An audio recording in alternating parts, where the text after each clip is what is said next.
আরে আজকে কাজ শেষ করতে করতে রাত হয়ে গেছে, বাড়িতে যাইতে হইব, তাড়াতাড়ি চল। হ্যাঁ বাইকে সর।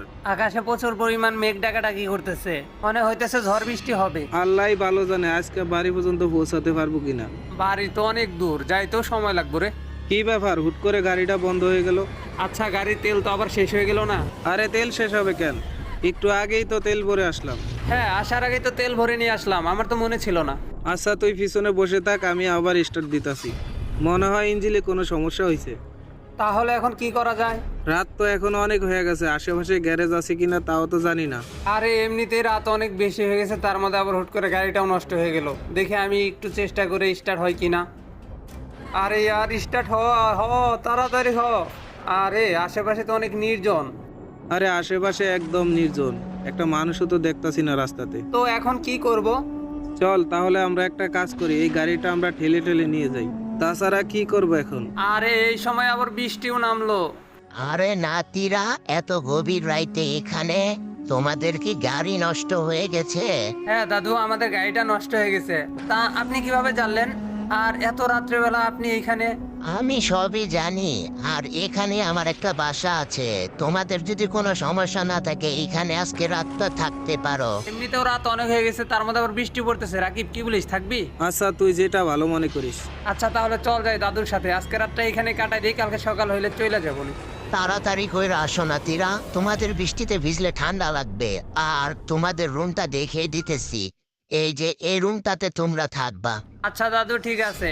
আর আজকে এই বিপদের মধ্যে যদি আপনি না থাকতেন, তাহলে যে কি একটা অবস্থা হইতো আমাদের। ওকে, সমস্যা নাই। তোমরা কি খাবার টাবার খাবে? না না, কিছু লাগবে না, আমরা এইমাত্র খেয়ে রওনা দিছিলাম। ঠিক আছে, ঘুমাই পড়ো, আমি তাহলে চলে যাই। রাকিব, চল ঘুমাই পড়ি। হ্যাঁ ঘুমিয়ে পড়ি, সকালে আবার এখান থেকে চলে যাইতে হবে। বাসায় বেরিয়ে সবাই চিন্তা করব। আরে বাপরে, কি ভয়ঙ্কর আওয়াজ! মনে হয় তো আশেপাশে কোনো জায়গা থেকে বেশি আসতেছে সাউন্ডটা। রাকিব, রাকিব, উঠতো। আরে ডাকতেছিস কেন, ঘুমা না। আচ্ছা, তুই কি কোনো ভয়ঙ্কর আওয়াজ শুনতে পাইতেছিস? দেখ তো ভালো করে, খেয়াল করে। হ্যাঁ, একটা ভয়ঙ্কর আওয়াজ ভেসে আসতেছে। আচ্ছা, তাইলে কি দাদুরে ডাক দিব? এটা আমাদের মনের ভয় থাকতে পারে, ঘুমিয়ে পড়। আরে সকাল হয়ে গেছে। রাকিব, রাকিব, উঠতো। হ্যাঁ বল। সকাল হয়ে গেছে, চল দাদুরে বলে আমরা এখন চলে যাই। ও সকাল হয়ে গেছে, আচ্ছা চল তাহলে দাদুকে বলে আমরা এখান থেকে চলে যাই। দাদু, দাদু। দাদু, ও দাদু। আরে কেউ তো সারা শব্দ দিতে আসে না, ঘরে কি কেউ নেই? দাদু মনে হয় বাইরে কাজ করতেছে। আচ্ছা চল নিচে যাই দেখি। আরে কই গেছে দাদু?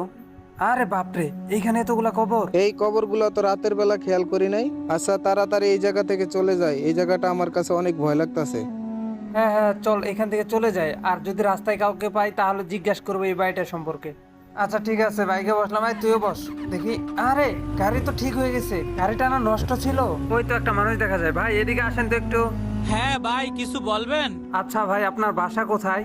আমার বাসাটা আশেপাশে, একটু সামনেই। আচ্ছা ভাই, গোরস্থানের পাশে ঘরে একটা মুরব্বি থাকে, ওনারা কি চিনেন? না না ভাই, আমি তো চিনি না। আচ্ছা ভাই, গোরস্থানের পাশে ঘরটা সম্পর্কে আপনি কিছু জানেন? না ভাই, আমি তো এ বিষয়ে কিছু জানি না, অন্য কাউকে জিজ্ঞাসা করেন। আকিব, আমার মনে হয় লোকটা জানে, কিন্তু আমাদের না বলে চলে যেতেছে। তুই একটু ডাক দে তো আবার। এ ভাই দাঁড়ান, আপনার সাথে কথা আছে, আপনি চলে যাইতেছেন কেন? আরে ভাই দাঁড়ান, যাইতেছেন কেন? আপনার সাথে কথা আছে বললাম না, একটু দাঁড়ান। আচ্ছা ভাই, সত্যি করে একটা কথা বলবেন, এইখানে কি হয়েছিল বা কোনো ঘটনা সম্পর্কে